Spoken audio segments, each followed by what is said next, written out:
আজকে আমি আপনাদেরকে ডার্ক সাইকোলজিক্যাল এবং আধ্যাত্মিক এমন কিছু প্রসেস শিখাবো যার মাধ্যমে আপনি মানুষদেরকে কন্ট্রোল করার শক্তি অর্জন করবেন। আপনি কি জানেন টেলিকাইনোসিসের এমন কিছু কৌশল রয়েছে যা দিয়ে আপনি আপনার আশেপাশের মানুষদেরকে আপনার ইচ্ছা অনুযায়ী কন্ট্রোল করতে পারবেন। আপনার যে কোনো কাজ তাদেরকে দিয়ে করিয়ে নিতে পারবেন এবং তারা কিছু বুঝতেই পারবে না। প্রসেসটি 100% কার্যকরী। প্রথম দিনই প্রসেসগুলো ফলো করার সাথে সাথেই আপনি বুঝতে পারবেন যে আশেপাশের যে কোনো মানুষ আপনার কতটা কন্ট্রোলে চলে আসছে। চলুন কথা না বাড়িয়ে শুরু করা যাক। মানুষকে কন্ট্রোল করার আধ্যাত্মিক কৌশল বলতে এমন পদ্ধতিকে বোঝায় যেগুলো মনস্তাত্ত্বিক ও আধ্যাত্মিক দিক থেকে মানুষের মন, মনোভাব বা আচরণ প্রভাবিত করার জন্য ব্যবহৃত হয়। ভিডিওর শুরুতেই একটি ডিসক্লেইমার দিয়ে রাখি, কৌশলগুলো অত্যন্ত শক্তিশালী, তাই দয়া করে কোনো বাজে বা অনৈতিক উদ্দেশ্যে এগুলো ব্যবহার করবেন না। চলুন তাহলে শক্তিশালী আধ্যাত্মিক কৌশল শেখা যাক। মানুষকে কন্ট্রোল করতে চাইলে আগে নিজের ভেতরের শক্তি বাড়াতে হবে। নিজেকে উন্নত ও আত্মনিয়ন্ত্রণশীল অর্থাৎ নিজের উপর নিজের ক্ষমতা বাড়াতে হবে। নিজের কি কি ক্ষমতা বাড়াতে হবে চলুন তা আগে দেখে নেই, এরপর দেখব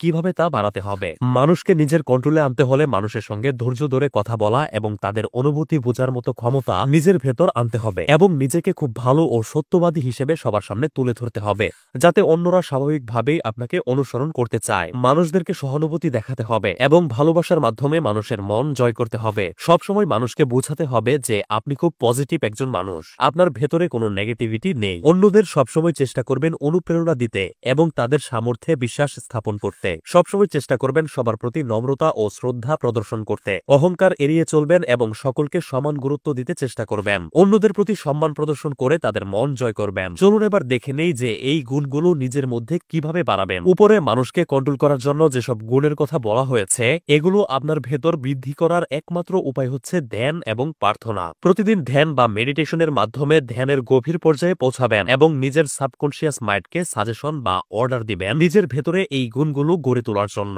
কয়েকদিন এভাবে করতে পারলে একসময় দেখবেন অটোমেটিক্যালি আপনার ভেতর এই গুণগুলো চলে আসবে। কারোর সাথে কথা বলার সময় এমনিতেই এসব গুণ আপনা আপনি আপনার ভেতর থেকে বেরিয়ে আসবে। পৃথিবীর যত বড় বড় মহামানব ছিলেন সবাই ধ্যান বা মেডিটেশনের মাধ্যমে নিজেদের ভেতরের কলুষতা, অহংকার, হিংসা, নেগেটিভিটি দূর করে দিতেন এবং ধ্যানের মাধ্যমে ভেতরের আধ্যাত্মিক ক্ষমতা বাড়াতেন। ধ্যান বা মেডিটেশন আপনার মনকে করে তোলে সজীব ও ফুরফুরে এবং আপনার মেজাজকে করে তোলে প্রাণবন্ত ও ঝরঝরে। ফলে সাধারণ মানুষদের চোখে আপনি অন্যান্যদের থেকে স্পেশাল অনুভূত হন। এছাড়াও ধ্যানের মাধ্যমে আপনি মানুষদেরকে আপনার প্রতি অ্যাট্রাক্ট করতে পারেন। গভীর ধ্যানে পৌঁছানোর পর যেসব মানুষকে কন্ট্রোল করতে চান কিছু প্রসেসের মাধ্যমে তাদেরকে কল্পনা করতে হবে। দেখবেন ধীরে ধীরে তারা আপনার প্রতি আকৃষ্ট হচ্ছে এবং আপনার কন্ট্রোলে চলে আসছে। আশা করি বুঝতে পেরেছেন কিভাবে সঠিক নিয়মে ধ্যান করতে হয়, কিভাবে ধ্যানের গভীর পর্যায়ে পৌঁছাতে হয়, কিভাবে ধ্যানের মাধ্যমে নিজের ক্ষমতা বাড়ানো যায় এবং কিভাবে ধ্যানের মাধ্যমে মানুষকে কন্ট্রোলে আনা যায়। এগুলো কি আপনি শিখতে চান? তাহলে এই ভিডিওতে লাইক বা রিয়েক্ট দিয়ে 10,000 লাইক পূরণ করে দিন।